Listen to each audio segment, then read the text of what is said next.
El ciclo Verano Planeta cumple esta temporada 25 años.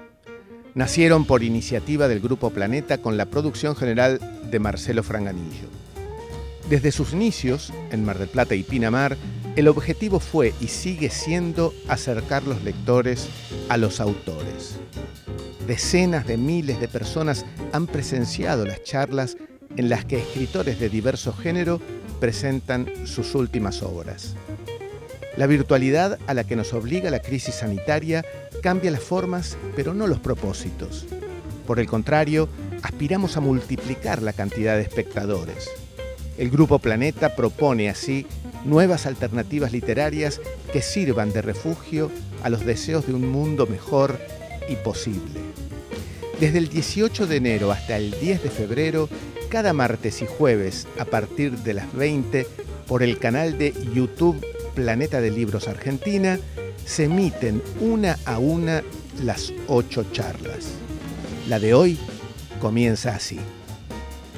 Buenas noches, gracias por estar nuevamente aquí. Bienvenidos a este ciclo Verano Planeta en sus 25 años. Es lo que ya ese tiempo ha propuesto el Grupo Planeta para acercar los lectores a los autores.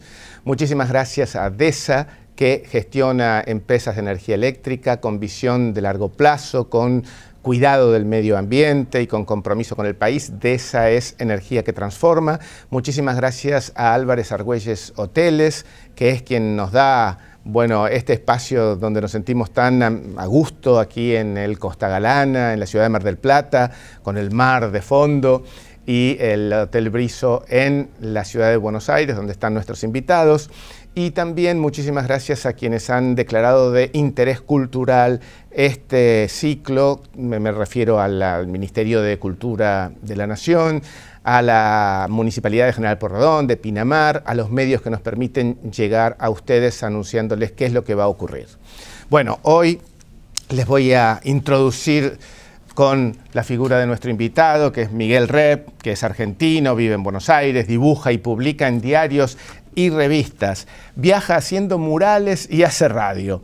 Ilustró el ingenioso Hidalgo Don Quijote de la Mancha y la Divina Comedia, es autor de los libros Y Rep hizo los barrios, Postales, 200 años de peronismo y Evita nacida para molestar, entre otros. Rep es centrodelantero, pésimo centrodelantero, dice la solapa, y hoy estamos presentando para todos ustedes Diego nacido para molestar.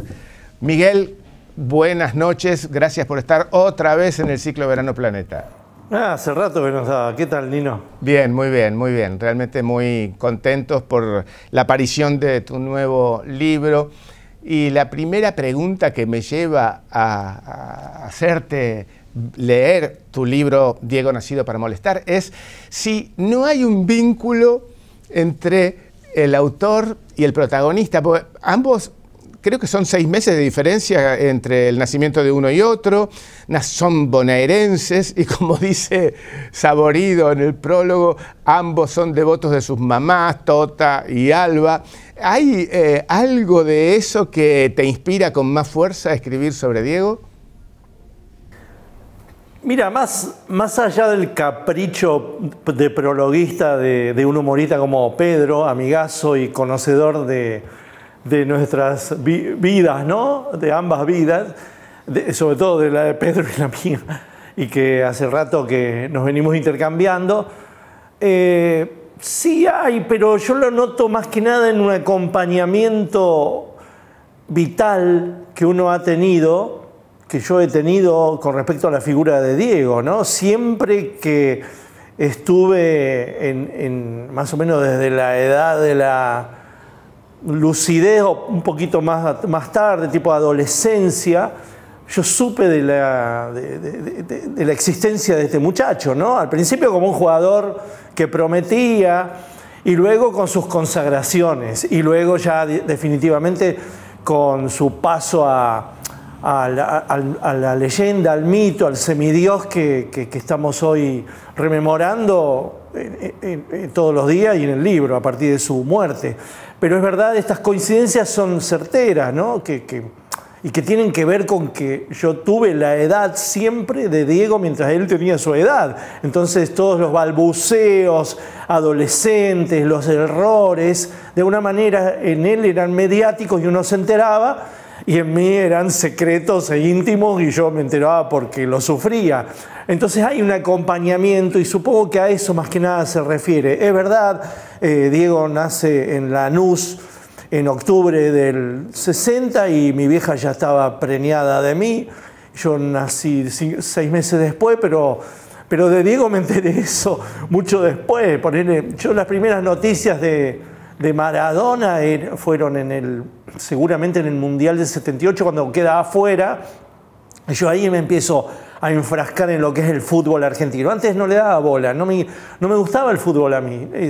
El fútbol para mí era una cosa que me llevaba a una situación muy represora, que era que mi viejo me llevaba a la peluquería de Tomasito a la vuelta, y en la peluquería esa, que yo no quería cortarme el pelo, había una mesa donde había el gráfico. Entonces yo odiaba el gráfico y odiaba la peluquería. Entonces el fútbol recién me entró mucho después, cuando empecé a jugarlo tarde, y por eso juego medio mal, y aparte porque me atrapó el Mundial 78, toda la mística que hubo en ese año, a pesar de la dictadura y todo lo demás. A mí el fútbol ahí me entró por ese lado, y ya ahí la anécdota Diega, fue que Menotti lo desplazó, lo dejó fuera junto con otros 2 jugadores.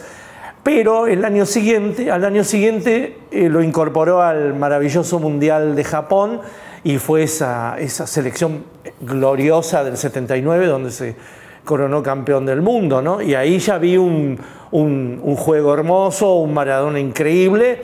Luego va a Boca, yo soy de Boca, y ya ahí como que nunca más se separó de nosotros Maradona.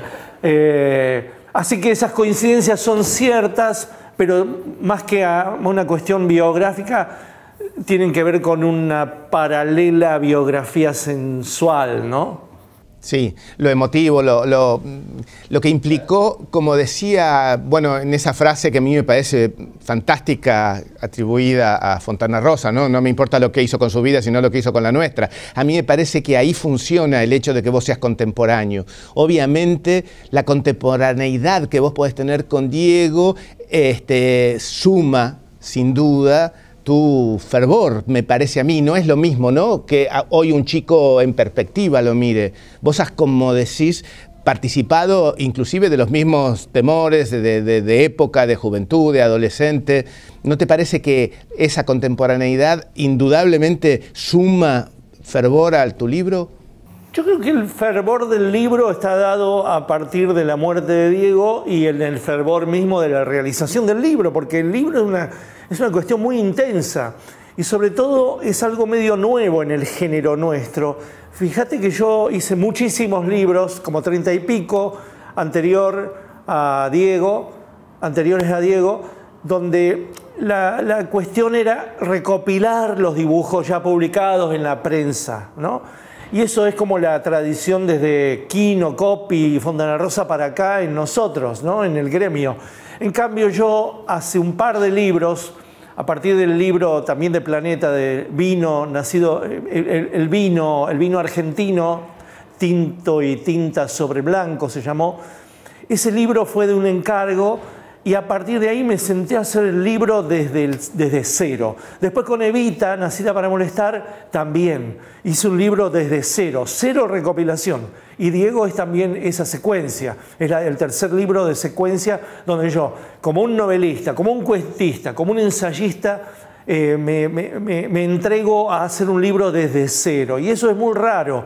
Y esto suma a esto que vos decís, el fervor, ¿no? Pensá que cuando hace un libro, uno hace un libro de recopilaciones de dibujos, no tiene fervor, tiene simplemente decisiones sobre los dibujos que ya han sido hechos. Acá, cuando vos te enfrascás en la investigación de la vida de Diego, cuando vos empezás a ver todo lo que se escribió, lo que filmó, lo que se opinó, los ensayos, y vos todos los días estás pensando en Maradona, todos los días, y después cuando dibujás, peor. te levantás a la madrugada pensando si aquel dibujo es corregible, al otro día haces un plan para hacer 3 dibujos o 5, estás todo el tiempo como internado en la vida de él. Entonces eso imprime en fervor, imprime en obsesión. Entonces Diego durante meses, para llegar a la fecha de 30 de octubre del 2021, que fue el cumpleaños de Diego, yo para meterme y llegar a esa entrega, y estuve todos los días obsesionado, hasta desplacé otras actividades, ¿viste? Actividades que tienen que ver con el diario, actividades que tienen que ver con Zooms, porque viste que ayudó mucho la pandemia en este tipo de enfrascamiento, porque no tuve que viajar, por ejemplo. Todo se solucionaba con Zooms, ¿viste? Entonces, esa obsesión deviene en este fervor de hoy saber muchísimo de la vida de él, y sobre todo haber dibujado mucho. Hoy lo dibujo casi, te diría, a ciegas. Y como un libro, como tiene tanta investigación el libro, se transforma en una obsesión. Y hoy te diría que soy un conocedor de muchas cosas de Maradona y de muchas cosas que hasta la prensa periodística se le ha pasado por alto porque no han vigilado la biografía total. Yo he trabajado la totalidad y no los fragmentos. Y el periodismo ha trabajado mucho los fragmentos, ¿no? Yo me basé en libros, tanto en Evita como en el de Diego, me basé en libros de la totalidad de la biografía de Diego, no en las parcialidades. Pero me nutrí mucho de lo que es la fragmentación de su vida, los datos, las anécdotas, sus declaraciones. Todo eso son los fragmentos, pero primero tenés que hacer una totalidad porque este es un libro total, digamos, es una biografía dibujada como no hubo nunca. Absolutamente. Cuando comenzaste, ¿tenías idea del perfil total del libro o fue ganándose solo su carácter, digamos? ¿Había cosas que te cambiaban, novedades que no tenías vos, referencias? Y supongo que limpiar todas las anécdotas que uno no tiene la certeza de que sean ciertas, ¿no? Porque semejante personaje, obviamente todo el mundo tiene algo para decir de él. ¿Cómo fue ese proceso de investigación? ¿Cómo fue que te nutriste como para saber que lo que estabas contándonos era lo que realmente había ocurrido? Es una mezcla, porque tampoco soy periodista, no tengo que ser cierto. Trato de tener las certezas de la realidad, de la vida, pero yo hago un libro subjetivo, no trato de ser objetivo. Claro. Me nutro de la objetividad. Trato de chequear, y para eso mi hermano Jorge Repiso, que está en el libro, por supuesto como investigador periodístico y como hacedor de los textos más líricos y no humorísticos. Y él ha sido una pata importantísima, tanto en Diego como en Evita. Eso es como la parte de la probanza, ¿no? Pero después mi búsqueda es una búsqueda de jugar con el dibujo, de jugar con momentos, de recrearlo, como que te diría en fotos que están en el imaginario pero no han sido sacadas las fotos. Entonces yo como dibujante tengo la habilidad, el recurso de hacer esas fotos, ¿no? De dibujar el gol de distinta manera, de acercarme a él y alejarme de él, de ponerme en escenas que la gente imagina o que la gente va a recordar, uy, este Diego me lo olvidé, ¿no? Y en algunos datos que sí no están en otros libros o que por ahí pueden sorprender al periodismo deportivo, que era una de las cosas que a mí yo tenía como super yo, ¿no? El periodismo deportivo, ¿cuál será el juicio de los periodistas deportivos acerca de este libro que se basa en ese gran sindicato que es el fútbol y cual yo no soy un gran sabedor? Sé ver fútbol, me gusta jugarlo, pero no soy un sabedor teórico como la gente del tablón o los periodistas deportivos o los mismos jugadores y algunos pensadores, tipo yo estoy pensando en gente de este lado, ¿no? De este lado de la subjetividad, como Soriano, como Sacheri, como Fontana Rosa, como tantos otros que saben mucho, ¿no?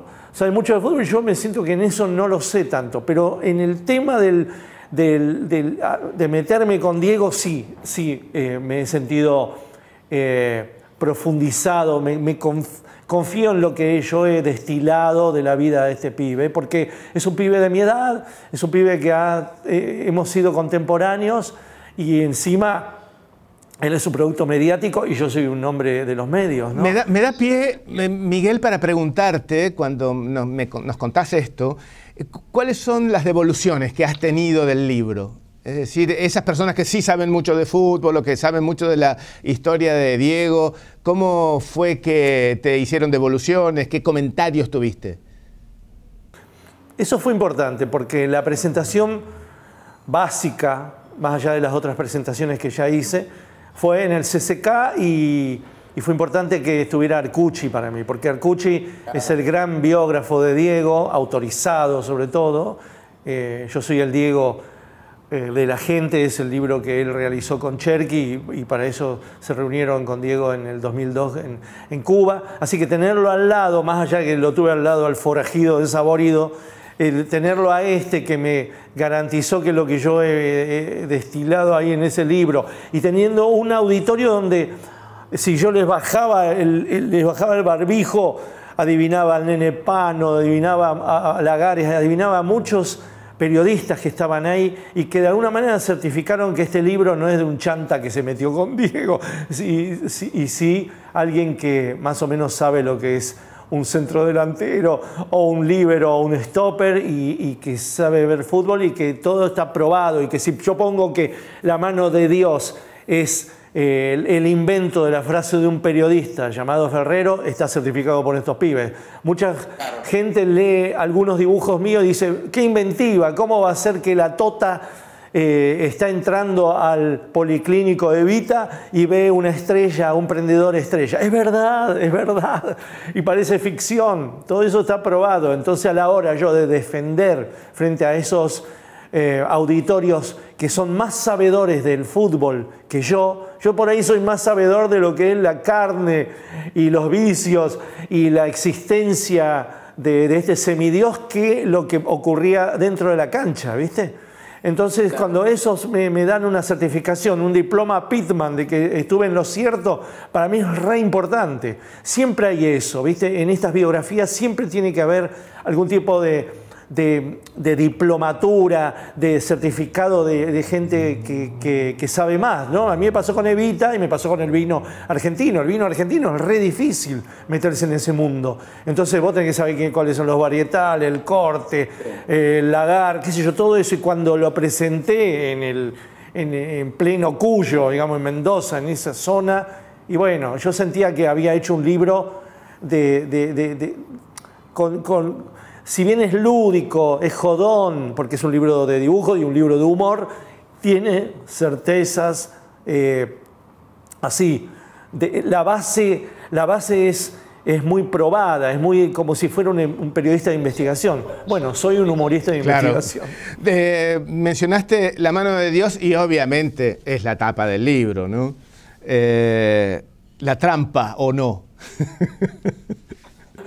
Yo cuando dibujo los libros, viste que yo me la paso así, después cuando me traen los libros para firmar, yo hago dibujos. Yo hago dibujo y tardo mucho, pero a cada uno le hago un dibujo distinto. Y de vez en cuando hago el dibujo de la tapa, y yo no pongo la mano de Dios, yo pongo el puño de Dios. Y después me di cuenta que yo tendría que haber puesto un dibujo adentro que dijera el puño de Dios. Porque en realidad, si él hubiera hecho el gol con la mano de Dios, ¿no? Con la zurda extendida de la mano, se lo hubieran invalidado. Él lo hizo con el puño, con lo cual se tapó con la pelusa, con el pelucón que tenía, y entonces eso hizo pasar inadvertido en la trampa. Para mí es el gol del puño de Dios, y para mí es mucho más fuerte el puño que la mano de Dios. Pero bueno, hasta Sorrentino cayó en la mano de Dios. Algún día lo conoceré a Sorrentino y le diré que rebautice su película y que se llame Está todo el puño de Dios. Mencionás que te encontraste o transitaste la vida de un ser genial en sus luces y también en sus sombras. ¿Se puede ser así genial también en las sombras? Sí, hablemos de genios y de genias y vamos a ver los claroscuros de una vida. Lo que pasa es que hay gente más luminosa, hay genios que son para el mal, de eso no vamos a hacer libros, pero qué sé yo, supongo que esos grandes líderes, esos grandes dictadores, esos que cambian el curso de la historia como el miserable de Hitler, es un genio, de alguna manera es un genio. Ahora, es un genio para el mal. ahí lo que habría que encontrar cuáles son los claros más que los oscuros. En cambio, en los genios de la luminosidad, como podría ser Diego, como podrían ser, qué sé yo, Borges, podría ser Quino, vos lo que tenés que encontrar es, bueno, pará, no son tan dientes de leche, tienen esto, y algunos tienen más oscuros que otros. Lo que pasa es que Diego ha sido muy monitoreado por la prensa, y él también era un autobuchón, ¿no? Era un tipo que no paraba de hablar, era un charlatán. Entonces, ¿cómo no te le vas a descubrir oscuros? Si la vida privada de Diego es una vida pública, ¿cómo no vas a encontrar oscuros? Nosotros estamos todos llenos de claroscuros. Lo que pasa es que de él sabemos mucho de sus oscuridades, pero muchísimo más de sus claridades. Estamos celebrando la existencia de un genio que nos ha dado mucha alegría. Eso es muy importante. Sí, de cerca, Miguel, todos salimos movidos, ¿no es cierto? Lo que pasa es que pobre lo tenía expuesto. Hay una... mencionaste recién a Borges y a Maradona, y vos en algún momento los conectaste en Fierro, ¿no? ¿Qué vínculo podían tener ambos? Claro, esto de la historia biográfica de uno cruzada con la de Diego, sobre todo en los medios, como que siempre está, ¿no? Siempre estuvo. Yo me acuerdo el primer dibujo que hice que aludió a Maradona fue del año 82 en la revista Feriado Nacional, donde yo no lo hice, sino que hice lo que fue aquel lamentable suceso del Vasco echándole la gamba, ¿viste? Cuando él jugaba en el Barcelona y el Vasco lo achó y peligró su carrera futbolística. Yo ahí hice un dibujo sobre Maradona, pero tuvieron que pasar 4 años cuando fue el Mundial del 86, cuando ya estaba instalada la revista Fierro, y era una revista de historietas, de historietas. Entonces me convocó el director para hacer una editorial sobre lo que había ocurrido en ese junio del 86, que fue primero la muerte de Borges y luego la consagración de la selección argentina de la mano de Maradona. Entonces yo lo que hice fue unir en esa página de Fierro, en el año, bueno, se publicó en el julio del 86, y vas a ver que en esa página están mezclados Borges y Maradona, uno que se va y uno que emerge. Y yo lo quise publicar en este prólogo, y no lo instalé en el libro, en los capítulos del libro, sino que lo instalé en el prólogo para decir, miren, desde el año 86 que vengo dibujando a Maradona, ¿no? Como que no es que lo empecé a dibujar a partir de la muerte, ¿no? A Diego lo dibujé mucho durante todo su reinado, pongámosle del 86 hasta su muerte, y a veces lo he dibujado criticándolo mucho. Yo ahora estaba revisando originales y lo he criticado mucho, ¿viste? Porque hubo momentos de la obsesión mediática de Diego y de su incursión por los comentarios en que se metió, y yo estaba muy hinchado las bolas de eso, muy hinchado, incluso como compañero generacional. Decía, bueno, pará, hermano, pará de opinar sobre todo. Hubo muchos momentos, y políticos también, ¿no? Así que es un muchacho que, como buena convivencia existencial, es una convivencia, tenés críticas para hacerle, ¿entendés? Gracias por los momentos dados, pero he sido bastante crítico. El otro día también me mandaron una tira que yo publiqué en no sé cuál año, donde yo pongo, no lo publiqué en el libro, no me lo acordé, pero hay un tipo con las pelotas bien infladas y él grita, es como un bebé grande que dice, me tienen las bolas infladas ya, hinchadas con Maradona. Eso es una tira mía de página 12. Y que después recupera esa tira José Pablo Feynman y hace todo un artículo sobre eso, porque él también estaba hinchado, vendría a ser como que el lado crítico en el cual pertenecemos algunos, ¿no? Feynman, página 12, yo mismo, en algún momento estaba muy hinchado con esa Ahora, cosa. No por ser de alguna manera le hacía las veces a la farándula y a la derecha, ¿no? No por ser indulgente, pero con él, y me comprenden los generales de la ley lo que voy a decir. También el periodismo en general abordaba a Maradona preguntándole cosas que no tenían que ser, las mareas, el aborto, el divorcio. Él era un jugador de fútbol, ¿no? Hay también una correspondencia en cuanto a la responsabilidad de esas idas a la banquina por parte del periodismo, ¿no pensás eso? Bueno, es una convivencia, Diego con el periodismo con Diego. Se retroalimentan, se necesitaban. No estaríamos hablando de Diego si no fuera por el periodismo tampoco. Ojo, si hubiera sido solamente un jugador de fútbol, no hubiera alcanzado las dimensiones mediáticas y divinas que tiene, y eso fueron gracias al periodismo, y que el periodismo también vivió a sus expensas. No se puede sacar nada de la biografía de Diego porque se desmorona mi libro, se desmorona todo, Maradona, ¿entendés? Está bien como está, es así, es la realidad, y todo eso que nos molestó es necesario en la vida de Diego, sobre todo para yo ponerle Diego nacido para molestar, ¿no? Ha molestado a los poderes que él bien conocía, ha molestado a la FIFA, a la política, al Vaticano, a la familia constituida, pero también ha molestado a la progresía con este tipo de exabruptos que yo tuve, o lo de Feynman, o de muchos más, ¿no? Ha molestado en general porque él era un semidios y no tenía que andar rindiendo cuentas de nada. El tipo no tenía miedo. Utilizaste la palabra divino y semidios, y en algún momento escuché decir que podría los lectores tomarlo como un libro religioso, y en realidad lo es, ¿no? Porque ya desde el primer momento de uno de tus primeros dibujos, la Anunciación y la Tota en Fiorito, es verdaderamente, o después el Nacimiento, los Reyes Magos, Belén, etcétera, etcétera. Es casi como una Biblia, ¿no? Pues me hiciste una pregunta que no terminé de responder por la digresión, pero que es cómo es cuando uno se sienta a hacer este libro y en qué se transforma el libro, y si yo lo manipulé tanto previamente o si yo lo previsualicé antes. No, y la verdad es que se fue transformando el libro, ¿viste? El libro es, vos tenés una idea, me llamaron al otro día, Nacho Iraola me llamó al otro día de la muerte de Diego y me dijo, ¿qué tal si hacemos Diego nacido para molestar?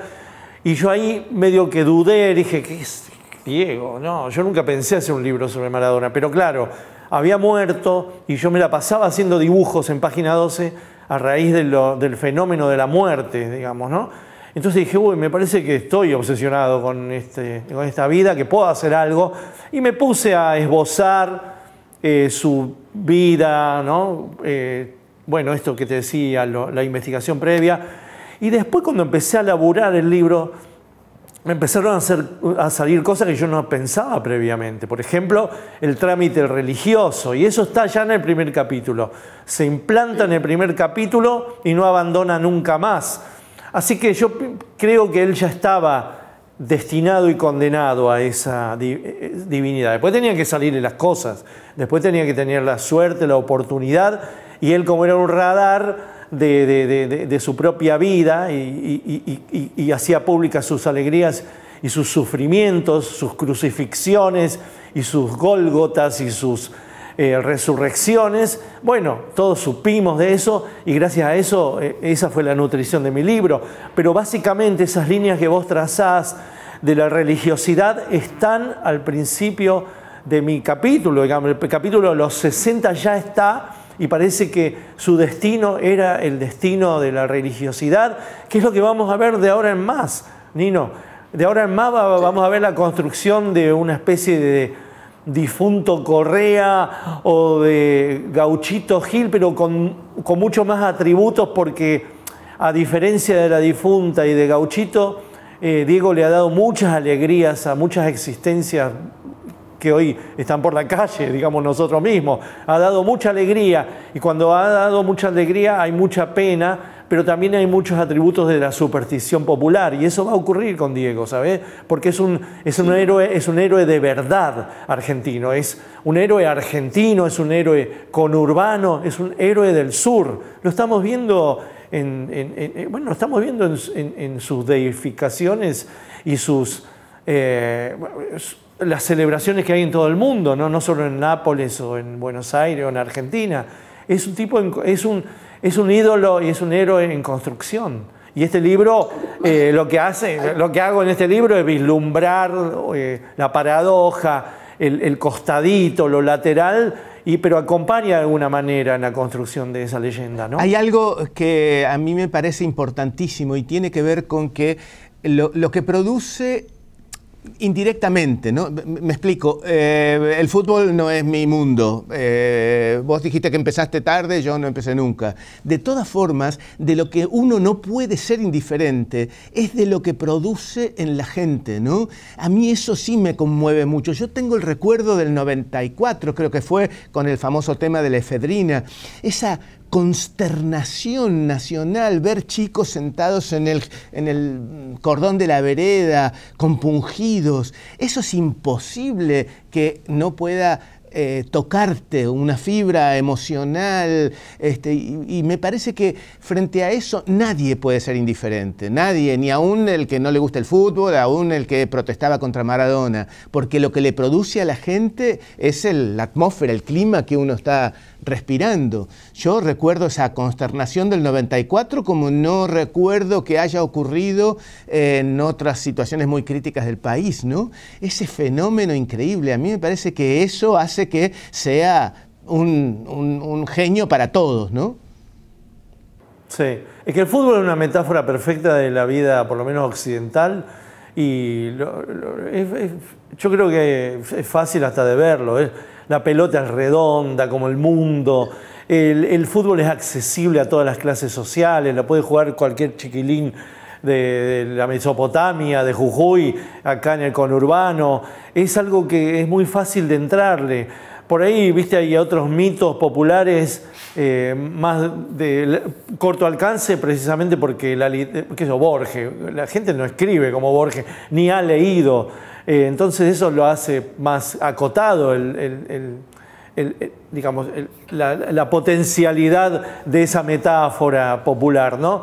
Lo popular se nutre de cosas que tienen códigos populares, y el fútbol lo tiene todo en ese sentido, lo tiene todo. Y Diego encima es un tipo que hablaba al pueblo como era el pueblo, digamos, tenía todas las picardías y las dolencias y las supersticiones que tiene el pueblo más básico, y de alguna manera, por haber generado tanta belleza y tanta riqueza también en las clases, en la clase media pudiente y hasta en la clase, te diría, alta, y derramó en todo. Entonces es muy fácil entender por qué Maradona es un ídolo universal, como no debe haber otro, ¿eh? No lo digo un argentino universal, es un ídolo. Yo eso que dije al principio en las entrevistas, que Maradona es más universal que Cristo y que los Beatles, yo lo sigo pensando, y creo que deberíamos hacer un estudio si no tengo absoluta razón, porque Maradona es tremendo lo universal que Miguel, es, había universal que el Papa. Pueblos enteros que desconocían la existencia de un señor vestido de blanco en el Vaticano y sabían quién era Maradona. Eso me lleva a la pregunta de: ¿se puede salir indemne de semejante exposición, de semejante fama? Uno siente que personas que tienen logros mucho más pequeños de pronto se vuelven jactanciosos. ¿Cómo no pensar que semejante celebridad podía generar una conmoción en una persona, ¿no? Y como cayó quedó, es así. Diego es eso, no le podemos sacar nada, es como un rasti, es como un ladrillo, no le podés sacar piecitas, bueno, quedan agujeros, se puede sostener. Por ahí la metáfora no es muy feliz, tiene más que ver con el Shenga, ¿no? O como una pared, le sacás ladrillos y se cae, no sé. Pero Diego es eso, no lo podemos modificar, lo podemos analizar. Mi manera de analizar es con el humor y con el dibujo, y es este libro, pero sí, es un fenómeno extrañísimo, rarísimo, y a la vez muy simple, muy simple. Todos podríamos haber sido amigos de Maradona, todos podríamos haber sido enemigos de Maradona. Es un tipo que ha derramado una contemporaneidad y una inteligencia, un tipo muy inteligente. No por nada estamos hablando de él un año y piquito después de su muerte. Ha dejado ha dejado esquirlas y las va a dejar, y toda nuestra vida está cruzada por este maldito duende hasta el día de nuestra muerte, como recordaremos otras, por supuesto. Yo tendré mis muertitos íntimos, pero también tengo mi muertito éxtimo, como será Lennon, como será Borges y será Maradona para siempre, ¿no? Yo tuve la suerte de exorcizarlo con este libro y quizás calmarme la obsesión, pero la obsesión por explicarlo va a seguir. Y es tu pregunta, la obsesión es por qué este tipo fue el fenómeno que fue y por qué sigue saliéndole cosas. Es como los Beatles, ¿viste? Yo veo Get Back de los Beatles y me retroalimenta el amor por los Beatles y lo recontraconsidero, pero lo que hace Get Back es a mí facilitarme la ida hacia la felicidad que alguna vez los Beatles me generaron, por ejemplo, en la grabación de Let It Be, ¿viste? Entonces, lo que va a pasar es que yo vea, porque es alguien tuvo una cámara en el Azteca en junio del 86 y filmó de otra manera el gol del siglo, el gol con la mano, y va a exhumarse eso, y yo lo voy a ver de otra manera, ese gol, pero eso va a alimentar ese mito que yo me generé con ese gol. Entonces, todo eso siempre va a sumar. Lo que va a pasar ahora es que, más que restar, Diego, como los Beatles, y como seguramente algún día va a pasar con Quino y sigue pasando con Borges, y con Frida Kahlo y con, qué sé yo, muchas figuras así que te dieron instantes de felicidad. Uno lo que hace es recrear volver a tener y resignificar esos momentos de felicidad. Porque ¿qué es el gol, esos 2 goles de Diego a los malditos ingleses? Momento de gran felicidad para los argentinos, momento de gran felicidad para mí. Momento de gran felicidad para los napolitanos, parece, por la película. Entonces, cuando nosotros estamos recreando eso, estamos recreando momentos de felicidad. Hay nuestros. una referencia, vos hiciste hoy a Soriano, y Soriano aparece en el libro, en uno de los dibujos, y también aparece Berni, suponiendo que el modelo para Juanito Laguna era Diego. ¿Es de alguna forma, Diego, también arquetípico de un sector social, de un territorial, conurbano, etcétera? ¿Lo considerás así? Sí, porque Borges podría haber opinado y no opinó, ¿no? Por lo menos no hay declaraciones muy conocidas. Habló mal del fútbol Borges, pero sí, en ese sentido hay una cosa clasista. Pero, por ejemplo, y esto es como una firma de autor en mi libro, es que yo quise poner menciones a Soriano, a Fontana Rosa, a distintos, como de gente, a Berni, y después en el Museo Final, y sobre todo a Pasolini, porque Pasolini era un tipo muy futbolero, pero no alcanzó a conocer a Diego, porque Pasolini se muere un año antes de que Diego debute en el Argentino Junior, así que no tuvo la suerte Pasolini de cruzarse. Imagínate la fiesta que se hubiera hecho Pasolini con Maradona, ¿no? Con el sur de Italia, hubiera hecho película con Diego, hubiera sido eso es algo que es un tributo muy personal acerca de la tribu de la cual yo vengo, que es una tribu, como te diría, de las artes, de la literatura, del sentido crítico de la vida, que yo siempre trato de meter en mis libros, porque si no es como yo metiéndome en el mundo del fútbol, en el mundo mediático. No, yo lo que quiero también es recrear qué pasó con Borges, si se hubiera cruzado con Diego, entonces hago ese homenaje. Pero eso es lo que hago, y me parece que sí, que clasistamente Diego ha conmovido no solo a su clase, y nunca se ha separado, nunca ha sido atraidor de su clase, sino que ha permeado en todos aquellos de clase media que han visto en la belleza y en su originalidad, en cuanto al origen, a fidelidad a su origen, en alguien muy respetable, ¿no? Incluso muchos tilingos han tenido que hacer así ante Maradona, porque es absolutamente de verdad. Es una persona y un personaje, sobre todo un personaje absolutamente fidedigno, de verdad, de verdad. Y entonces creo que lo que más patentiza son estos mundos del arte, porque lo han tomado como musa, lo han tomado como musa y va a seguir siendo musa, y ha sido y será musa de la literatura, de la música de toda índole incluso del cine, de la plástica. Realmente es... ¿Qué pasa? Como buena musa, y a partir de lo que mencionaste recién, ¿no estaría mal despertar la inquietud de que escriba algún dramaturgo ese encuentro que no existió, ¿no? Maradona-Borges, como hicieron, no sé, Eva y Victoria? Sería bueno, que alguien imaginara un encuentro entre Borges y Maradona. Seguramente sería muy rico. Entonces yo después le hago juicio por plagio, ¿no? No, al contrario, cobrás dividendos, Miguel, por la idea. No sé, es traerlo a Diego, de alguna manera es traerlo a Diego a mi mundo, ¿sabes? Si bien es porcentualmente en mi libro es muy minoritaria ese contrabando que yo metí de mi sensualidad, de mis propios placeres literarios y plásticos, tiene que estar, porque yo hubiera hecho, que si hago otro libro alguna vez, haría solamente de las visitas que hace la gente de nuestra calaña, ¿no? Esta calaña que tiene que ver con Verano Planeta, o con Planeta Mima, o con las editoriales, con el mundo del cine. Ese es mi mundo, el mundo cultural. Diego pertenece a la cultura del fútbol, a la cultura popular. Diego, haberme inmiscuido, haberme permitido, Diego, con su generosidad universal, eterna, que yo me meta con su vida, también hizo que yo modificara de alguna manera mi humor. Yo siempre tuve un humor bastante dificilón en términos populares. Siempre he sido un tipo más de paladar negro, me doy cuenta, me han comentado mucho.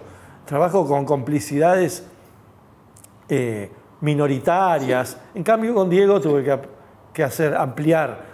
Decime una cosa, Miguel, ¿vos crees que podría haberse dado una personalidad como la de Diego fuera de la Argentina? ¿Es un producto típicamente argentino lo que produjo en el mundo Maradona? ¿O crees que no, que podría haber sido de cualquier otro país? No, para mí es un producto del conurbano, para mí es un producto del sur, para mí es un producto de la Argentina. Es un tipo que de alguna manera escuchaba una vez la palabra, no sé, Madre María, el nombre de la Madre María, o escuchaba una vez Severino de Giovanni, o escuchaba Bayer, o escuchaba Rodrigo, escuchaba Gilda. El tipo lo percibía, lo metía en su mochila y lo hacía inteligencia y lo regurgitaba en sus declaraciones después, ¿no? Es realmente una condensación de lo argentino. Y lo argentino en Jujuy, en Misiones, en Tierra del Fuego. Es un radar que captaba seguramente más que nada su gremio, el futbolístico, su metagremio, el deportivo, y su grey clasista, ¿no? De clase. Es decir, todo lo que se metía. Seguramente adoraba el cine de Fabio, seguramente, qué sé yo, adoraba la música que por ahí nosotros estamos lejanos, ¿no? Pero es un artista popular con un gran radar, y eso lo llevaba a sus declaraciones y de alguna manera supongo que al fútbol, ¿viste? Porque su manera rioplatense de jugar es una manera rioplatense de jugar, que no es solamente haber aprendido el malabar o ha aprendido las fintas del fútbol más grosero y más finito, sino también de meter en la cancha algún tipo de sabiduría, ¿no? De picardía criolla, de filosofía de lo popular, bueno, el gol con la mano, ¿no? Miguel, ese repentismo que tenía para las etiquetas, que quedaron como citas muy populares, que se repiten, ¿no? Eso es producto de ser una persona muy inteligente, si no, vos te pones a acuñar una frase y nada, queda una estupidez. Pero él tenía ese repentismo que dejó a todos repitiéndolo como una cita. Claro, es como si hubiera leído toda la... como si hubiera leído toda la literatura gauchesca, ¿viste? Claro. Es impresionante. Sí, Pero sí, ¿eso de dónde le viene? Yo calculo que eso le viene más que nada del laconismo de su papá y haber estado en potreros y haber estado en vestuarios de mala muerte y haber escuchado al santiagueño que habla de esa manera, ¿no? Yo eso lo reconozco porque he tenido una infancia muy correntina, entonces ahí te das cuenta que en un fogón, con una frase muy corta, te describieron visualmente toda una situación. Y Diego tenía eso, tenía un humor muy lacónico, repentista y una visualización, una cosa de visiones, ¿no? La tortuga, la mancha de la pelota, aquello todo es visual. En ese sentido, creo que hay mucho de la gauchesca, ¿no? De la gauchesca y de todo, el arte argentino, Decime, ¿vos creés que Diego en su vida se ha sentido solo o no, o acompañado? Me refiero, cuando alguien llega a esos niveles, muchas veces se sospecha de compañías por interés, etc. ¿Tenés alguna aproximación a ese sentimiento? Me he metido mucho en la carne de Diego, porque cuando yo hago personajes así, trato de que tenga una carnadura, entonces despertarme a la madrugada y sentir qué hubiera sentido Diego, cómo fue la noche final, ¿no? Esa noche final es patética, es de una soledad absoluta, pero yo qué sé qué sintió cuando lo parieron, ¿no?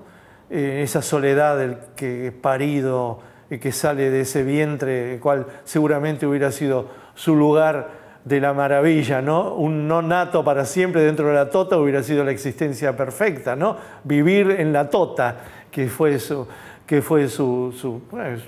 lo que los mameros siempre soñamos, ¿no? Vivir ahí, que la cosa nunca se corte.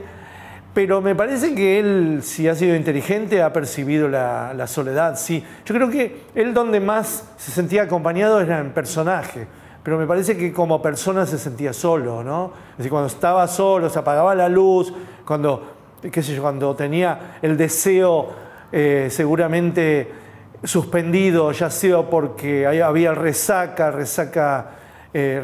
química o resaca orgásmica o lo que sea, ahí yo creo que él tenía conciencia de la soledad y que todos los alfombras y los banquitos que le han puesto se los sacan, ¿no? Y la soledad debe ser tan proporcional a la compañía o la falsa compañía que te han dado, ¿eh? Yo creo que él ha tenido un 95% de horror vacui llenado por cualquier cosa, pero ese 5%, digo yo, con una incerteza científica absoluta, sí, claro.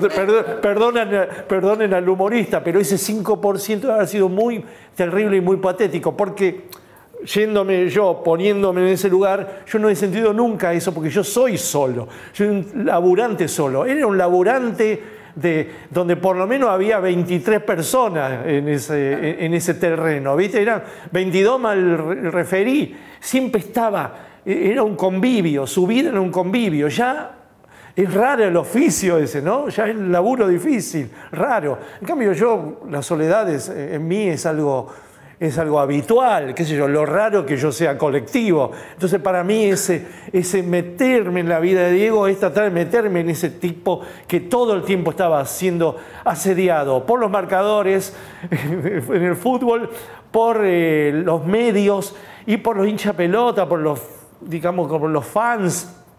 Todo el tiempo estaba asediado ese pibe, pero tenía momentos de soledad y creo que el momento más gráfico es el momento que yo dibujo, ¿no? El de la muerte de él, donde él está pidiendo por la mamá y por el papá, porque es lo único que debe haber saciado su soledad, ¿no? Esos dos primeros seres. Seguramente. El ser Maradona, ser el hombre más célebre del mundo, confiere poder. ¿En algún momento usó ese poder o lo usaron otros? Todo el tiempo era poderoso, Diego, ¿no? Pienso que desde el potrero ya era poderoso. Saberse el mejor en el potrero, en Fiorito, después en los Cebollitas, después en las divisionales, después en Argentino, en Boca, siempre fue el mejor el tipo. Entonces eso te da un poder dentro de la cancha, te da un poder en el vestuario, te da un poder después, un poder mediático, y después ya te da un poder en la FIFA, como campeón del mundo, en tus opiniones. Todo el tiempo era un hombre del poder, se acercaba al poder como quería, digamos, desmontaba escenas quietas como la de Putin, que un tipo que jamás se iba a sacar una foto con un chabón ahí haciéndole así. Putin, ¿no? Y después se acercaba, digamos, el poder lo necesitaba, así que era un tipo del poder, ¿sí? Era un hombre del poder que manejaba también las armas del contrapoder, y eso lo hacía tan interesante, ¿no? Porque siendo un hombre que podría haber sido tranquilamente acunado toda su vida por la derecha o por los medios conservadores y haber tenido una vida más tranquila, se ha metido siempre en la parte marginal, en la parte lateral de la vida, siendo de izquierda, hablando mal de Bush, subiéndose al tren contra Enalca, mostrando su simpatía por el Che y Fidel, por las madres, por las abuelas. Digamos, siempre se metió en andariveles que no le convenían a un hombre tan mimado por los poderes, ¿viste? Era un hombre mimado por la FIFA, podría haber sido Platini, podría haber sido Pelé. Sin embargo, ha sido esa maravilla que no ha sido infiel a su origen, y eso ya le da una luminosidad. Primero, la luminosidad en el territorio verde de la cancha, haber sido el mejor de todos los tiempos, y luego esa luminosidad de haber sido un tipo fiel, más allá de sus cagadas, que las tiene muchísimas, las cuales ha vertido autocrítica y otras no ha vertido, porque también es un juicio que hoy se está dando, pero que ahora no tiene su autodefensa, su defensa, pero que vamos a tener que ver eso siempre y que vamos a tener que convivir con ese claroscuro siempre. Pero el tipo ha sido también poder y contrapoder, y eso lo hace tan maravilloso, ¿no? Decime una cosa, Miguel, ¿vos crees que con tu libro, de alguna manera, quien lo lea, contribuís de alguna forma a bajar o aliviar la consternación, el dolor, la angustia popular por su muerte? ¿El que lo lea puede dejar de estar tan angustiado? Sí, yo creo que sí, que acompaña por ese lado al Diego, ¿no? Acompaña por ese lado. Yo lo hice de esa manera. No es que yo haya necesitado hacer un duelo. Yo duelo hago por otra gente, ¿viste? Yo hago duelo por mis amigos, por mis seres queridos. Este es un ser querido, popular. Yo no puedo ser tan superficial que decir que hago el duelo por él. Me parece que es un ser necesario, era un ser necesario en lo contemporáneo, pero estaba muy diezmado, ¿no? Estaba ya realmente pidiendo pista, estaba muy sufriente, así que eso atenúa el duelo. Pero yo pienso que este es un libro celebratorio, es un libro que acompaña la luz de Diego, que trata de que no se apague eso, ¿no? Y porque es un libro de dibujitos y es un libro de humor, ¿viste? Y el humor siempre está del lado eros de la vida y no del lado tánatos. Muchos libros van a salir del lado tánatos, que lo tiene porque cualquier vida tiene tánatos. Pero mi libro es un libro erótico. Es un libro como un amigo, ¿viste? Vos ves un amigo y te reís. Abrís acá y te sale una sonrisa. Yo veo un amigo, una amiga y me agarra una sonrisa. Yo quiero eso, que sea un libro de amigo, el amigo que tuvimos. El amigo que tuvimos por lo menos 45 años, que nos ha gobernado la vida de alguna manera, tangencialmente, porque son 45 años de vida popular la de Diego, ¿no? Estoy seguro que lo logra. Fervorosamente recomendamos a quienes nos están viendo que lean Diego, nacido para molestar. Es una maravilla de libro, con unos dibujos increíbles, con una impresión fantástica. Miguel, muchísimas gracias. Nos volvimos a encontrar en el ciclo Verano Planeta y seguramente no será la última oportunidad. Gracias por estar siempre y por ser tan fervoroso y tan comunicador como lo has sido siempre. Gracias. Gracias, Nino. Hasta la presencia siempre. Chao.